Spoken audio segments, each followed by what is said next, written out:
तो कहानी कुछ इस तरह से है। एक लड़का जिसका नाम जियान है वो कॉलेज के बाद से गेम खेलने में बिजी रहा है, जिसके बाद उसे कुछ काम नहीं मिल रहा तो उसने एक प्राइवेट नौकरी चुन ली। अब प्राइवेट नौकरी कैसी होती है ये बात हमें पहले से पता है, तो उसके साथ भी अब ऐसा ही था कि वो ज्यादा पैसे नहीं कमा पा रहा था, लेकिन फिर भी वो उस नौकरी को छोड़ नहीं सकता था। लेकिन फिर उसे एक और मौका मिलता है और वो अपने पास्ट में चला जाता है।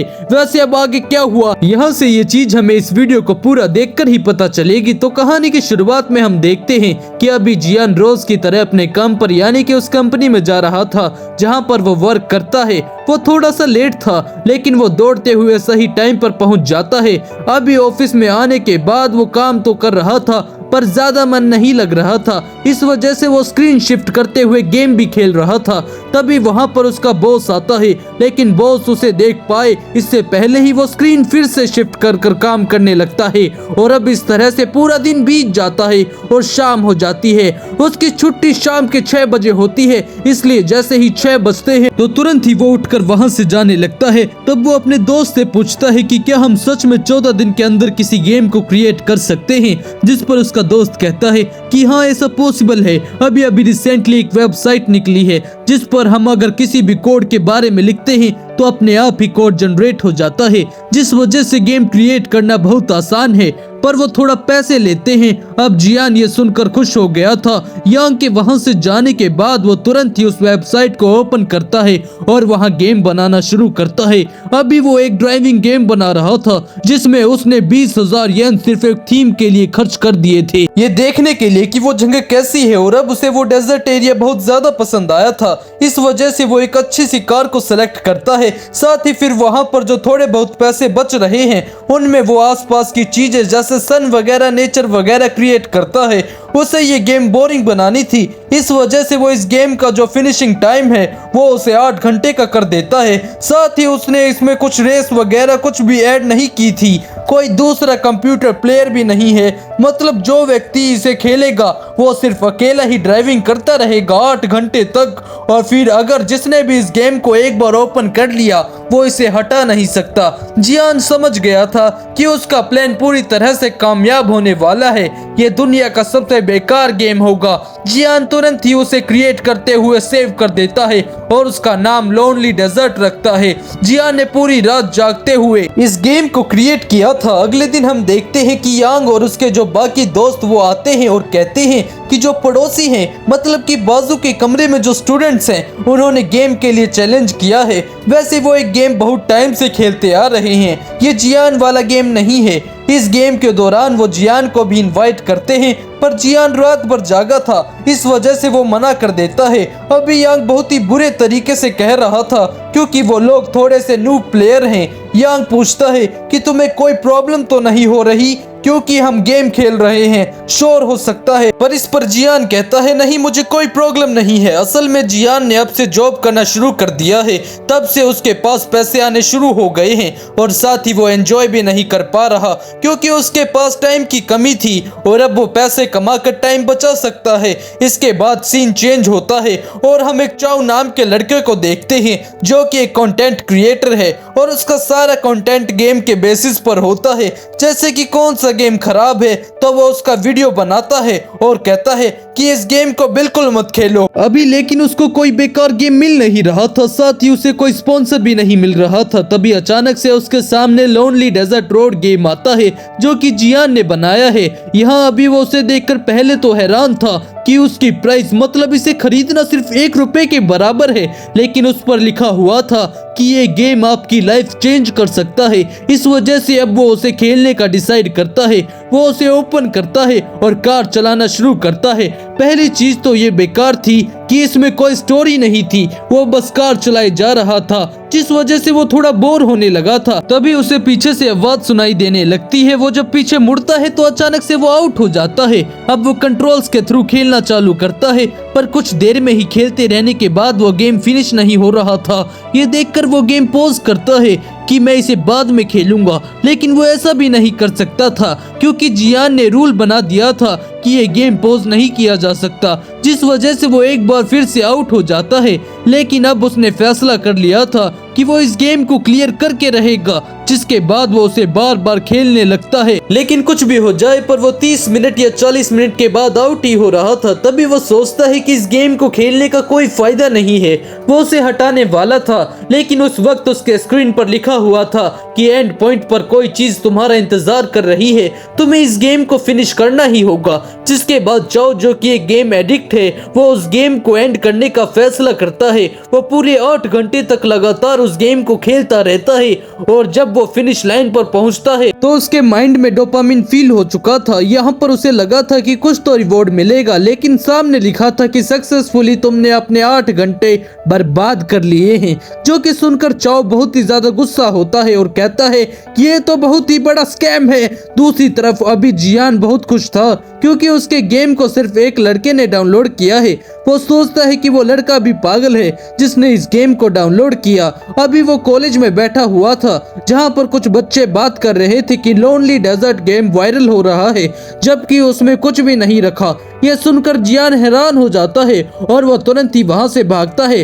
घर पर आकर वो देखता है कि उसकी गेम को बहुत ही ज्यादा डाउनलोड्स हो चुके हैं और साथ ही साथ उसे ये जानने को मिलता है कि ऐसा उस चाओ नाम के लड़के की वजह से हो रहा है, क्योंकि उसने ऑनलाइन आकर इस गेम को गाली दी और कहा कि ये बस टाइम वेस्ट करता है ताकि कोई भी इस गेम को बिल्कुल ना खेले। लेकिन अब उसने ऐसा कहा तो लोग क्यूरियोसिटी में खेलने लगे। अब जियान सोचता है कि उसने तो बहुत बड़ा नुकसान कर लिया। इस वजह से वो डिस्क्रिप्शन में लिख देता है कि जिस किसी को भी अपने पैसे वापस चाहिए वो रिफंड मांग सकते हैं, क्योंकि गेम बहुत बेकार है। पर कोई भी उसके पैसे भी वापस नहीं मांग रहा था, क्योंकि 1 रुपया मांगने में उन्हें और भी ज्यादा टाइम वेस्ट करना होगा। अब तभी वहाँ पर यांग भी आता है जो कि जियान से कहता है कि क्यों ना हम भी वो गेम खेलें, जिस पर जियान उसे गुस्सा करके वहाँ से भगा देता है। अब हमें जानने को मिलता है कि असल में जियान के गेम को करीबन 70,000 लोगों ने डाउनलोड किया है, जिस वजह से उसे 70,000 मिल चुके थे।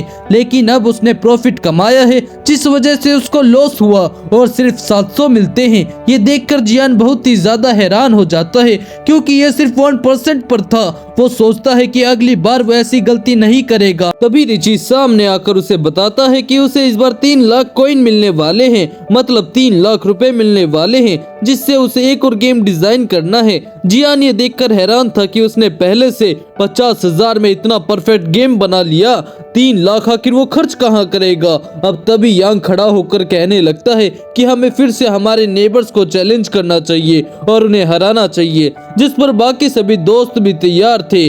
गेम फिर से शुरू होता है, लेकिन वो बहुत ही बुरी तरह से हारते हैं। जिसके बाद अभी वो यांग को ब्लेम कर रहे थे और कह रहे थे कि तुम सबसे बड़े बेवकूफ हो। वहाँ अब जियान इस पर ज्यादा ध्यान नहीं देता, लेकिन रात के टाइम उसे अचानक से आइडिया आता है कि अगर वो यांग की मदद ले गेम बनाने में तो उसे फ्लॉप होने से कोई नहीं रोक सकता, क्योंकि यांग सच में बहुत ही घटिया गेम बनाएगा।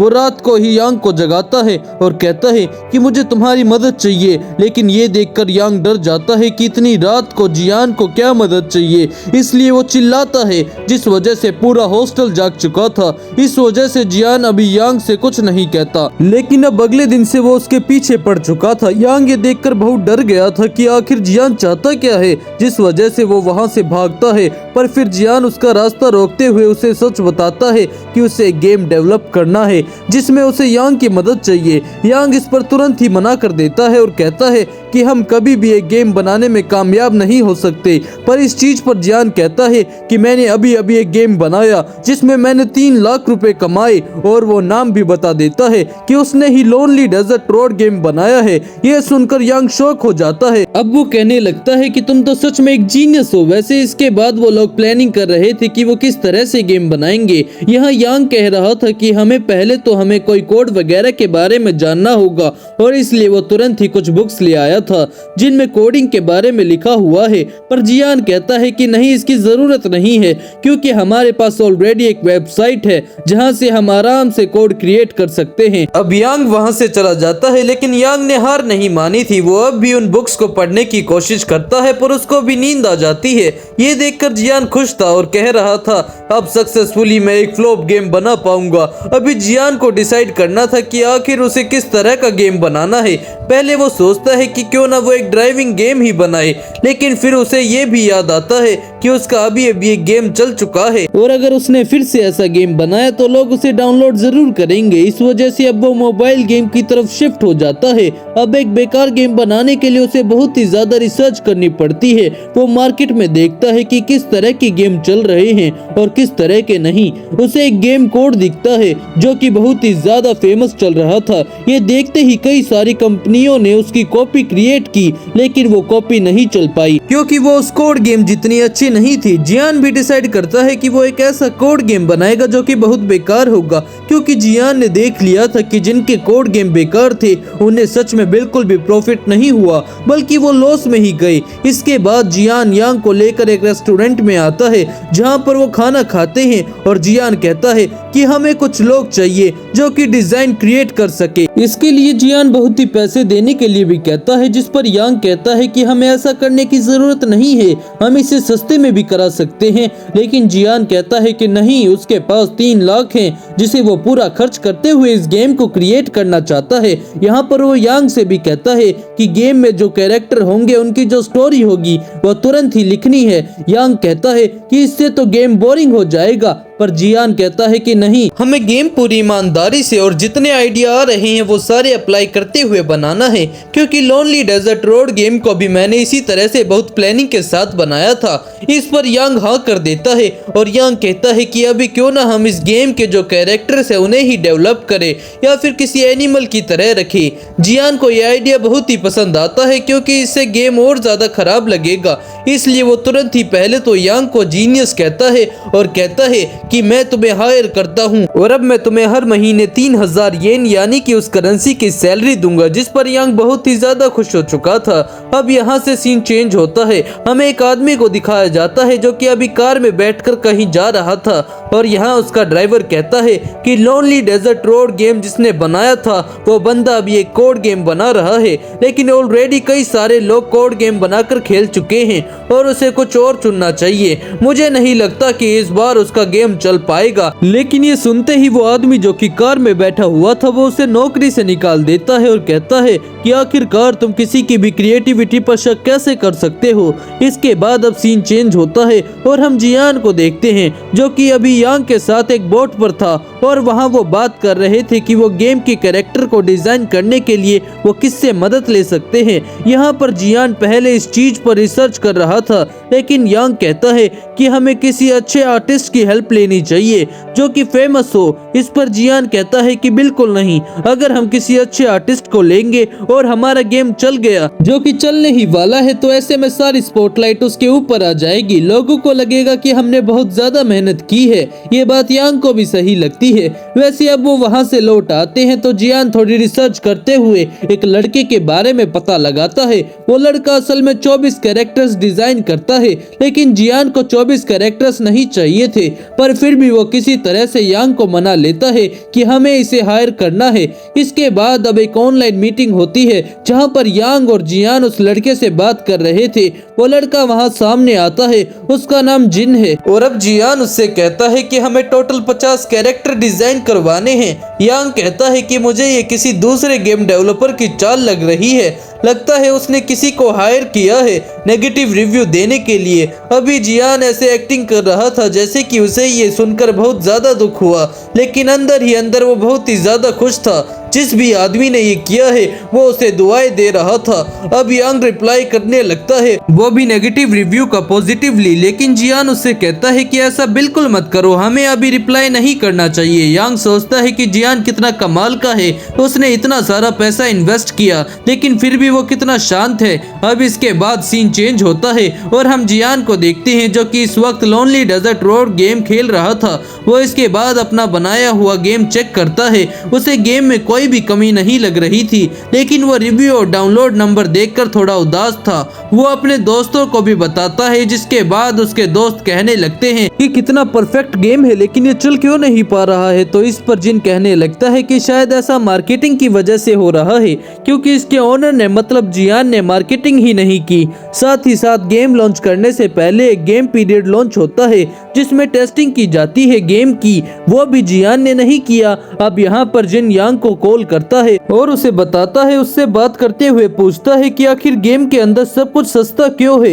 एक लाइफ लॉन्ग मेंबरशिप है जिसे बाय करने के बाद सारे कार्ड स्वाइप हम फ्री में कर सकते हैं, इससे तो बहुत कम प्रॉफिट होगा। इस चीज पर यांग कहता है कि जियान ने ऐसा इसलिए किया है जिससे कि लोग इस गेम को एंजॉय कर पाएं, वो पैसा कमाना नहीं चाहता। ये सुनकर जिन हैरान था, वो कहता है कि जियान तो बहुत ज्यादा अच्छा है, मुझे उसके लिए बहुत बुरा लग रहा है, मैं चाहता हूँ कि ये गेम और ज्यादा लोग डाउनलोड करें। अब यहाँ पर यांग रोने लगता है और कहता है कि जियान ने तो सारे पैसे पहले ही खर्च कर दिए हैं, इस वजह से वो चाहकर भी मार्केटिंग नहीं कर सकता।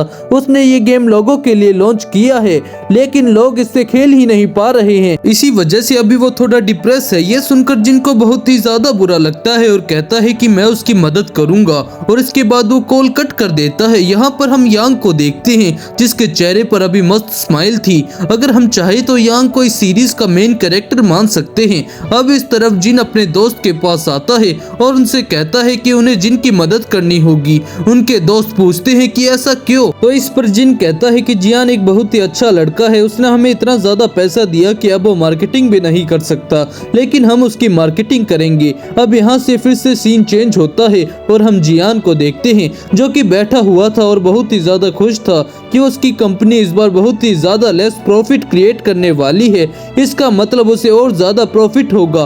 पर तभी यांग वहां पर आता है और उससे चिपकते हुए कहता है कि हमारा गेम वायरल हो चुका है। पहले तो जियान को थोड़ा सदमा सा लग गया था, लेकिन जब वो फोन उठाता है और रिव्यू चेक करता है तो उस पर इतने ज्यादा पॉजिटिव रिव्यू थे कि वो उन्हें देखकर सदमे में चला जाता है। अभी वो हैरानी से यांग से पूछता है कि हमने तो मार्केटिंग के ऊपर एक पैसा भी खर्च नहीं किया, फिर आखिरकार हमारा गेम डाउनलोड कौन कर रहा है। इस चीज पर यांग बताता है कि उसकी जिन के साथ बात हुई थी उसी ने इस चीज की मार्केटिंग की है और इसी वजह से हमारा गेम वायरल हुआ। अभी ये सुनकर जियान हैरान हो जाता है। पहले तो उसे जिन पर गुस्सा आ रहा था क्योंकि उसने गेम में बहुत ज्यादा डिटेल्स ऐड कर दी थी, लेकिन अब उसे और ज्यादा गुस्सा आता है क्योंकि डिटेल्स तक तो फिर भी ठीक था, लेकिन उसने उसका गेम ही वायरल कर दिया। इसी वजह से जियान को अब अच्छा खासा लॉस होने वाला है। अब वो तुरंत ही जिन को फोन लगाता है। वैसे अभी यांग उसके आसपास नहीं था, इस वजह से वो फ्रीली होकर पूछता है कि आखिरकार उसने उसकी मार्केटिंग क्यों की। तो इस पर जिन बताता है कि इस गेम को बनाने में जिन ने बहुत ज्यादा मेहनत की थी और उसे बुरा लग रहा था कि उसने इतना हाई पेमेंट लिया कि जिन कुछ मार्केटिंग ही नहीं कर पाया। जो गेम उसने खुद ने डिजाइन की थी वो उसे इतनी अच्छी लगी कि उसने सोचा क्यों ना इसे वायरल कर दिया जाए, इससे आगे और क्लाइंट्स मिलेंगे, तो इस तरह से देखा जाए तो उसका भी इससे फायदा है। अभी जियान बहुत ज्यादा गुस्सा था, लेकिन वो डांट तो नहीं सकता था, इस वजह से वो बहुत ही ज्यादा गुस्से में थैंक यू जैसा ना लगने वाला थैंक यू जिन को कहता है। अब यहाँ पर जिन बहुत ज्यादा खुश था क्योंकि उसे लग रहा था कि जियान भी बहुत ज्यादा खुश है। दूसरी तरफ हम यांग को देखते हैं जो वैसे तो खुश है, पर अभी वो नेगेटिव रिव्यू के बारे में सोच रहा था, क्योंकि कोई भी गेम जब शुरुआत में लॉन्च होता है तो ऐसा नहीं है कि उस पर डायरेक्ट नेगेटिव रिव्यू आए। इसके बाद हम उसी आदमी को देखते हैं। वो आदमी वही है जिसने थ्री किंगडम गेम को बनाया है। थ्री किंगडम गेम वही सेम गेम है जिसकी कॉपी जियान ने की थी और अपना फैंटम जनरल नाम का गेम अभी अभी लॉन्च किया है। अभी जिस बंदे ने उस थ्री किंगडम गेम को बनाया है उसका नाम ली है। वो यहाँ पर अपने असिस्टेंट से बात कर रहा था। उसका असिस्टेंट बताता है कि जियान का गेम फैंटम जनरल वायरल हो चुका है, उसने हमारे गेम की कॉपी की। यहाँ ली को लगता है कि शायद जियान ने जानबूझकर उसकी गेम की कॉपी की है जिससे कि वो ली को नीचा दिखा सके और बता सके कि वो ली से ज्यादा बेस्ट है। इस चीज पर अभी ली को बहुत ज्यादा गुस्सा आता है। वह तुरंत ही फैसला करता है कि वो किसी भी कीमत पर जियान की कंपनी खरीद कर रहेगा। इसके बाद हम जियान को देखते हैं जो कि अभी वॉशरूम आया हुआ था। वहाँ पर वो कॉल करता है उसी गेम स्टोर वाली को जिसके स्टोर पर जियान का वो गेम रिकमेंडेशन पर है। लोग वहीं से उस गेम को डाउनलोड करते हैं। जियान कहता है कि उसे रिकमेंडेशन लिस्ट है, हटा दो। ये सुनकर वो लेडी शॉक हो जाती है और कहती है कि मुझे अपने सीनियर से बात करनी होगी क्योंकि ऐसी रिक्वेस्ट आज तक किसी ने नहीं की। अब जियान कुछ देर रुकता है पर तभी उसके सामने रिची आ जाता है जो कि उस पर गुस्सा करते हुए उससे कहता है कि तुम ऐसी चीटिंग नहीं कर सकते, जिसके बाद जियान को मजबूरन कॉल काटनी पड़ती है। अभी जब जियान वहां से उदास होकर जा ही रहा था तभी उसके सामने वो बड़ी सी विंडो ओपन होती है और बताती है कि आज इनका क्लोजिंग डे है, मतलब कि अभी तक गेम ने जितनी भी कमाई की है उसका टोटल करना, जितना भी प्रॉफिट हुआ है, मतलब कि ये कह लो कि जियान के लिए तो वो लॉस ही है, तो जितना भी लॉस हुआ है वो जियान को मिलेगा। अब जियान देखता है कि उसके गेम में इतने कम टाइम में 5 लाख कमा लिए हैं और ये बहुत बड़ी बात है, पर लॉस वगैरह सब कुछ काट कर उसे सिर्फ 5,000 ही मिलते हैं। अब भले ही 5,000 बहुत ज्यादा हो, मगर 5 लाख मिलने वाले को अगर 5,000 मिले तो उसे दुख तो होगा ही। जियान बहुत दुखी था, पर उसका दुख तब बढ़ जाता है जब रिची कहता है कि अगले गेम के लिए तुम्हें यही 5 लाख मिलते हैं, तुम इन्हीं से अगला टास्क पूरा करोगे। ये सुनकर जियान और ज्यादा गुस्सा करता है, क्योंकि पहले उसे कम पैसे मिले थे, अब 5 लाख में वो कैसे गेम बनाएगा, क्योंकि जितने ज्यादा पैसे होंगे उतना ही गेम को फ्लॉप करना मुश्किल हो जाएगा। उसे यहाँ पर करीबन 90 दिन का समय मिलता है। उसके पास 5,51,000 कुछ कॉइन्स हैं, जिन्हें आप रुपए भी समझ सकते हो, पर अभी 1000 कॉइन्स और बढ़ जाते हैं। जियान ये देखकर और हैरान हो जाता है, तो रिची बताता है कि उसका गेम अभी भी अर्निंग कर रहा है, इसलिए वो इस पर कुछ नहीं कह सकता। अब इसके बाद हम ली को दिखाया जाता है, जिसने फैसला लिया था कि फाइनली वो जियान की कंपनी को खरीद कर ही रहेगा। इसके लिए अभी वो तुरंत ही कॉल लगाता है, जो कॉल अभी यांग ने पिक की थी। यांग दूसरे फोन से जियान को कनेक्ट करता है और दोनों फोन पर साथ में बात करता है। यहाँ पर ली कह रहा था कि उसे जियान की कंपनी को खरीदना है। जियान ये सुनकर बहुत ज्यादा खुश था, पर तभी रिची इस पर साफ मना कर देता है। अब जियान समझ गया था कि वो कुछ नहीं कर सकता, वो डायरेक्ट मना कर देता है। यांग ये बात ली को बताता है। ली कहने लगता है कि वो इसके लिए 10-20 लाख से भी ज्यादा देने को तैयार है। जब ये बात यांग जियान को बताता है तो उसके पैरों से जमीन खिसक जाती है। उसे ये ऑफर किसी भी कीमत पर चाहिए था, पर अब वो ऐसा नहीं कर सकता था। इसी वजह से वो कहता है कि हमारी कंपनी नहीं बचेगी और ली से ही पूछ लो, अगर उसे इन्वेस्टमेंट चाहिए तो हम इन्वेस्ट करने को तैयार हैं। अब ये सुनने के बाद यहाँ पर ली बहुत ही ज्यादा हैरान था और उसे बहुत ही ज्यादा गुस्सा आ गया था। अब तक इतने लंबे गेमिंग करियर में उसे किसी ने भी अपना अपोनेंट नहीं माना था, क्योंकि वो बहुत ही बड़ा गेम डेवलपर है, लेकिन फाइनली उसे एक बहुत ही बड़ा अपोनेंट मिल चुका है। मतलब एक तरीके से देखा जाए तो अब जियान इसका राइवल बन चुका है। अब इसके बाद हम देखते हैं कि जियान और यांग अभी एक रेस्टोरेंट में आए हुए थे खाना खाने के लिए, जहां पर जियान का दिमाग थोड़ा सा खराब था। तो यांग उससे कहता है कि उसे क्या हुआ, उनका गेम तो अच्छी खासी कमाई कर चुका है। जियान इसी चीज से उदास था, वो गेम के बारे में बात करने से मना कर देता है, क्योंकि फिर से गेम में जो इनकम थी वो बढ़ चुकी है। उन्होंने करीबन 6 लाख कमा लिए हैं और अब जियान को 90 दिन में 6 लाख खर्च करने पड़ेंगे। यहाँ पर अब तभी वेटर आता है, जो कि बताता है कि उनका बिल 3000 का हो चुका है। यांग जियान से कहता है कि क्या वो बिल भर सकता है। अब जियान को एक अच्छा आइडिया आता है, वो तुरंत ही पहले तो बाहर जाता है और रिची से पूछता है कि क्या वो कंपनी के बिल भर सकता है इन 6 लाख का यूज करके, जिस पर रिची कहता है कि बिल्कुल ये रूल्स के खिलाफ नहीं है। अब जियान पूछने लगता है कि क्या वो अपने डेली एक्सपेंसेस भी इन 6 लाख से भर सकता है, तो इस पर रिची साफ मना कर देता है। लेकिन कोई बात नहीं, जियान को एक अच्छी ट्रिक मिल गई थी पैसा खर्च करने की। वो वापस आता है, बिल देता है और इसके बाद अभी वो बैठकर खाना खा ही रहे थे कि तभी टीवी पर न्यूज में वो लोग आते हैं जो कहते हैं कि एक नई टेक्नोलॉजी आई है जो कि गेम डेवलपमेंट को और भी ज्यादा एडवांस लेवल पर ले जा सकती है। यह सुनकर यांग बहुत ही ज्यादा खुश था और वो कहता है कि हमें इस टेक्नोलॉजी को ट्राई करना चाहिए अपने अगली गेम के लिए। इस पर जियान कहता है कि नहीं, ये बहुत ही ज्यादा डिफिकल्ट लग रहा है और हमें इसके बारे में भी कोई नॉलेज नहीं है। पहले जियान को लग रहा था कि इससे गेम वायरल हो सकता है, पर इसके बाद वो सोचता है कि इस टेक्नोलॉजी को अभी तक ज्यादा लोगों ने नहीं सीखा होगा, इसका मतलब उन्हें बेकार वर्कर्स मिलेंगे। तो वो कहता है कि हम किसी को रख सकते हैं काम के लिए। अब ये आइडिया जियान को भी बहुत ज्यादा अच्छा लगा था, यांग को ये पसंद आता है। वैसे जियान भी ये कह रहा था कि हमारे पास बहुत सारा काम होता है और ये सब मैनेज करना उनके लिए बहुत ज्यादा मुश्किल था, इसलिए वो दोनों डिसाइड करते हैं कि वो अपनी कंपनी के लिए एक असिस्टेंट ढूंढेंगे। इसके बाद अब वो लोग तुरंत ही एक ऐसी जगह पर निकल चुके थे जहां पर उन्हें अपनी कंपनी के लिए एक असिस्टेंट मिल सकती है। दूसरी तरफ हम एक लीन नाम की लड़की को देखते हैं जो कि किसी स्टूडियो में काम करती है, लेकिन आज उसने फैसला कर लिया था कि वो अपनी नौकरी छोड़ देगी क्योंकि यहाँ पर उसे मजा नहीं आ रहा था और उसे कुछ ऐसा काम करना है जिससे कि वो किसी के अंडर काम ना कर सके, और अगर किसी के अंडर काम करे भी तो उस सामने वाले का कोई बहुत बड़ा गोल हो। इस वजह से वो नौकरी छोड़ देती है। अब इसके बाद हम वापस से जियान और यांग को देखते हैं जो कि एक दूसरी कंपनी में आ चुके थे।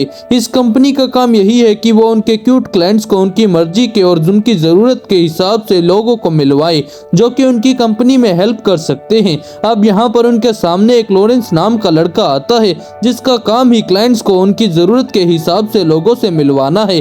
वो यहाँ पर आकर कहता है कि हमारी कंपनी बहुत बड़ी है, तुम बच्चों को यहाँ पर नहीं आना चाहिए था, हमारे रेट बहुत ज्यादा हाई हैं, इसलिए इससे तुम्हारा और हमारा दोनों का टाइम वेस्ट होगा। तभी जियान कहता है कि हम एक असिस्टेंट की जरूरत है और मैं उसे 4 लाख सालाना देने को तैयार हूँ। अब ये बात सुनकर लॉरेंस हैरान था। वो तुरंत ही कहता है कि आप बिल्कुल सही जगह पर आए हैं। वो बुक दिखाने लगता है और पूछता है कि जियान को मेल या फीमेल कैसी असिस्टेंट चाहिए, जिस पर जियान कहता है कि फीमेल असिस्टेंट। तो अब यहाँ पर वो लुलू नाम की एक लड़की का रिज्यूमे दिखाता है। उसमें लिखा हुआ था कि वो एक अच्छी कंपनी में काम करती है और वो बहुत ही ज्यादा समझदार भी है, लेकिन उसने नौकरी छोड़ दी। जियान पूछता है कि उसने ऐसा क्यों किया, तो इस पर लॉरेंस बताता है कि उसको अपने बॉस पसंद नहीं आया और दूसरी चीज ये भी है कि वहाँ के एम्प्लॉयज अच्छे नहीं थे और वह किसी भी मीन के अंडर रहकर काम नहीं करना चाहती, पर वो जियान के साथ काम कर सकती है क्योंकि जियान पैसा भी सही दे रहा है। और दूसरी चीज ये भी कि वो उसके पिछले एम्प्लॉयज यानी कि साथियों जैसी नहीं है। अब जियान डील फाइनल करता है और वहाँ से जाने लगता है। बाहर जब वो आता है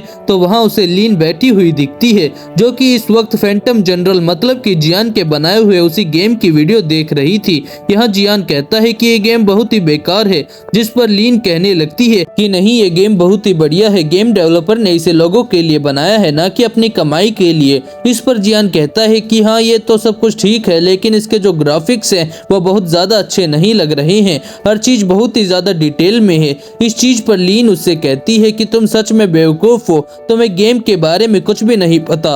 अब जियान वहाँ से चला जाता है। बाद में लॉरेंस लीन के पास आता है और उससे पूछता है कि क्या उसे नौकरी चाहिए, जिस पर लीन कहती है कि हाँ उसे जॉब चाहिए, लेकिन वो उस कंपनी में काम करना चाहती है जिसने फैंटम जनरल गेम बनाया है। ये सुनकर लॉरेंस बताता है कि अभी अभी जिस लड़के से तुम बात कर रही थी उसी ने इस गेम को बनाया है और वही इस कंपनी का ओनर है। ये सुनकर लीन हैरान थी। वो तुरंत ही वहाँ से भागती है, लेकिन जब वो बाहर आती है तो वहाँ पर जियान नहीं था। वो सोचती है कि शायद उसने अपनी ड्रीम जॉब खो दी। अब सीन शिफ्ट होता है और हम जियान को देखते हैं जो कि अभी एक कैफे के अंदर बैठकर लुलू का वेट कर रहा था। कुछ देर में लुलू वहां आती है और अपना बायोडाटा जियान को बताती है और ये भी कहती है कि लॉरेंस ने उसे बताया कि जियान का जो स्टार्टअप है यानी कि गेम डिजाइनिंग का वो कितना ज्यादा यूनिक है और जियान ने शुरुआत में ही बहुत अच्छी ग्रोथ पा ली है। इसी वजह से उसे जियान की कंपनी पसंद आई और वो वहाँ पर काम करना चाहती है। अब यहाँ पर लुलू ये भी कहती है कि अगर जियान को कोई डाउट हो या फिर उसके बारे में कुछ पूछना हो तो वो पूछ सकता है। अभी ये सुनकर जियान थोड़ा सा हैरान था क्योंकि उसे नहीं पता था कि उसे क्या क्वेश्चन पूछने चाहिए, क्योंकि वो जिंदगी में पहली बार किसी को अपॉइंट किया था जो कि उसका दोस्त है। इस वजह से उसके साथ उसे ऐसी कोई प्रॉब्लम नहीं हुई। जियान कहता है कि मुझे कोई क्वेश्चन नहीं पूछने, मैंने तुम्हारा बायोडाटा देखा है और लॉरेंस बता रहा था कि तुम एक बहुत ही अच्छी पर्सन और असिस्टेंट बनने के लिए बिल्कुल परफेक्ट हो। यहाँ पर लुलू पहले तो उसे थैंक यू कहती है और फिर बोलती है कि ठीक है, तुम अभी से काम ज्वाइन करने को तैयार हो। जियान कहता है कि वो सब तो ठीक है, मुझे तुम्हारी जरूरत बस ज्यादातर एडवाइस के लिए ही चाहिए होगी, जिस पर लुलू हाँ करती है और फिर जियान बताता है कि अभी उनके पास कोई भी ऑफिस नहीं है। जो सुनकर लुलू हैरान हो गई थी क्योंकि एक गेम डेवलपर को एक ऑफिस की जरूरत पड़ती है, वरना वो कंपनी नहीं कहलाई जा सकती। अब इसलिए जियान शॉन नाम के एक आदमी के पास आ गया था जो कि ब्रोकर है और रेंटिंग पर जगह देता है। अभी जियान उससे एक ऐसी जगह के बारे में पूछता है जो कि सबसे परफेक्ट हो, जिसके बाद शॉन उसे एक टावर में ले आया था जहां पर वो उसे ऐसा फ्लोर दिखाता है जो सबसे महंगा था, लेकिन वो सबसे ज्यादा कंफर्टेबल और अच्छा भी है। लुलू जियान को बताती है कि ये सिर्फ इसी टावर का ही नहीं बल्कि इस पूरी सिटी का सबसे ज्यादा महंगा ऑफिस है। जियान ये सुनकर हैरान था और वो भी खुश था क्योंकि उसे तो ज्यादा से ज्यादा पैसे खर्च करने हैं। वो यहाँ पर तुरंत इस फ्लोर को खरीदने यानी कि इसे रेंट पर लेने के लिए तैयार हो जाता है बिना कीमत पूछे, पर लुलू बताती है कि इसकी कीमत 3,60,000 युआन है जो कि बहुत ज्यादा है और यहाँ पर जगह उन्हें 3000 स्क्वायर फीट की मिलेगी। अगर जियान चाहे तो अभी वो जगह से शिफ्ट कर सकता है कम पैसे पर। तभी वो ब्रोकर कहने लगता है कि सर देखिए, आपको इससे अच्छी डील कहीं पर नहीं मिल सकती, ये बेस्ट जगह है एक बिजनेस चलाने के लिए। साथ ही वो ये भी कह रहा था कि अगर आप इस पूरे फ्लोर को रेंट पर ले रहे हो तो मैं आपको एक बड़ा डिस्काउंट देने के लिए भी तैयार हूँ। लेकिन जियान उससे कहता है कि नहीं, ऐसा तुम्हें करने की जरूरत नहीं है। जियान यहाँ पर बहुत ही बड़ी बड़ी बातें करता है, जैसे कि तुम्हें पैसे कम करने की जरूरत नहीं है, क्योंकि मैं एक लंबा रिलेशन बनाकर चलना चाहता हूँ, क्योंकि हमें साथ में मिलकर बहुत लंबा काम करना है। साथ ही अब यहाँ पर जियान शॉन से कॉन्ट्रैक्ट रेडी करने को कहता है। वैसे अभी जियान मन में सोच रहा था कि उसे ज्यादा से ज्यादा पैसे खर्च करने होंगे। असल में फैंटम जनरल गेम बहुत ही बुरी तरह से वायरल होती जा रही है। बुरी तरह से इसलिए क्योंकि उससे जियान को नुकसान हो रहा है, क्योंकि जो उसे पैसे मिल रहे हैं वो उसे अगली गेम के लिए खर्च करने होंगे, जिससे उसका लॉस होगा। इसी वजह से वो चाहता है कि जितना ज्यादा खर्च कर सके उतना ज्यादा करे, जिससे अंत में वो जो गेम बनाएगा वो बिल्कुल बेकार बने। अब कुछ समय बाद हम देखते हैं कि लुलु आकर बताती है कि कॉन्ट्रैक्ट साइन हो चुका है और अभी ये फ्लोर उनका है। यहाँ पर अभी वो कह रही थी कि अब हम सबसे पहले यहाँ पर फर्नीचर लगाएंगे। वो जियान से पूछती है कि आखिरकार उसका बजट कितने तक का है। जियान थोड़ा सोचता है और कहता है कि हम 20 लाख का बजट मानकर चल सकते हैं। जो सुनकर लुलु हैरान थी, पर तभी रिची वहाँ जियान से कहता है कि वो चीटिंग नहीं कर सकता, ऐसा करना बिल्कुल गलत है। जिसके बाद जियान बजट को कम करते हुए कहता है ठीक है, हम 8 लाख का बजट रखेंगे। लेकिन लुलु अभी भी हैरान थी, क्योंकि उसके हिसाब से शुरुआत के लिए बजट जरूरत से ज्यादा है। पर वो उसकी बात मानती है और बाद में 8 लाख में सबसे बेस्ट सामान यानी कि फर्नीचर, कंप्यूटर से सब लाकर उसे सेटअप कर देती है। अब इसके बाद में वो जियान से पूछ रही थी कि आखिर उसके ऑफिस में किस तरह के फर्नीचर लगाने हैं, जिस पर जियान कहता है कि उसके ऑफिस के लिए ज्यादा खर्चा करने की जरूरत नहीं, उसे ज्यादा फर्नीचर नहीं चाहिए। वो ऐसा बस इसलिए कह रहा था कि उसके रूम में टेबल, फर्नीचर, कंप्यूटर ये सब ना हो, जिससे कि उसे भी काम करना ना पड़े, क्योंकि वैसे भी उसे तो गेम खराब डेवलप करना है। अब यहाँ पर उसके लिए जो ऑफिस है वहाँ का जो एक कार्ड होता है जिसे स्वाइप करने से डोर ओपन होता है, वो लुलु जियान को देती है। जियान सोचता है कि अच्छा, अगर अब वो यहाँ ऑफिस में रुक सकता है, क्योंकि ज्यादातर किसी दिन ओवर टाइम वर्क करने के लिए उसे यही रुकना होगा। वैसे सब कुछ उसकी ट्रिक है, क्योंकि इस प्लॉट पर अगर वो चाहे तो ये ऑफिस है, इसका रेंट हटवा भी सकता है बिना इसे रेंट पर लिए हुए। इससे पैसे बचेंगे। लेकिन उसने ओवर टाइम का बहाना बनाते हुए इसे ले लिया बिना रूल तोड़े। अब इसके बाद में यहाँ पर उन्हें कुछ लोगों को हायर करना है जो कि कंपनी में काम करेंगे। जियान कहता है कि नॉर्मली हायरिंग का बोर्ड बाहर लगा दो और ऑनलाइन ऐड चला दो, पर लुलु कहती है कि ऐसा बहुत बुरा आइडिया है, क्योंकि ऐसा करने से वो लोग कंपनी में ज्वाइन होंगे जिन्हें गेम बनाना नहीं आता। यह सुनकर जियान हैरान था। वो सोचता है कि बात तो सही है, क्योंकि अगर उसने गेम नहीं बनाया तो भी उसका नुकसान होगा, जो कि रूल के खिलाफ है। उसे गेम बनाना है और उसके बाद में गेम को फ्लॉप करना है। इसलिए अब लुलु जैसा ही कह रही थी उसी तरह से हायरिंग की प्रोसेस करवाता है। लुलु कहती है कि वो सब तो ठीक है, लेकिन सबसे पहले जियान को अपने लुक्स पर ध्यान देना होगा, यानी कि उसके कपड़ों पर। जियान सोचता है कि क्या ये जरूरी है, जिस पर लुलु कहती है कि बहुत ज्यादा जरूरी है। उसे एक बॉस की तरह दिखना होगा, जिससे कि सभी एम्प्लॉय उसकी रिस्पेक्ट करेंगे। जियान को भी ये बात सही लगती है। वैसे भी इससे उसका और ज्यादा खर्चा होने वाला है। वो सबसे महंगे सूट चुनता है पहनने के लिए। वो सोच रहा था कि इसी तरह से अगर चलता रहा तो जल्दी फैंटम जनरल गेम में से आए हुए सभी पैसों को वो खर्च कर देगा। साथ ही साथ उसे जो इस बार का बजट मिला है उसमें से भी अच्छे खासे पहले ही खत्म हो जाएंगे पैसे। अब वो सोच रहा था कि जब वो हायरिंग करेगा तो उसे एक ऐसे बंदे की जरूरत होगी जिसके पास कोई टैलेंट ना हो, लेकिन कोई रीजन हो उसे कंपनी में लेने का। इस बात पर उसे अपने दोस्त बेल की याद आती है। उसे दोस्त तो नहीं कह सकते, पर असल में बेल उसके स्कूल में पढ़ता था, कॉलेज में नहीं, बल्कि स्कूल में वो सबसे आलसी लड़का था। जियान उससे मिलने के लिए कंप्यूटर शॉप पर जाता है, जहाँ पर कंप्यूटर पैसे में गेम खेलने के लिए अवेलेबल किए जाते हैं। बेल वहीं पर बैठा हुआ था।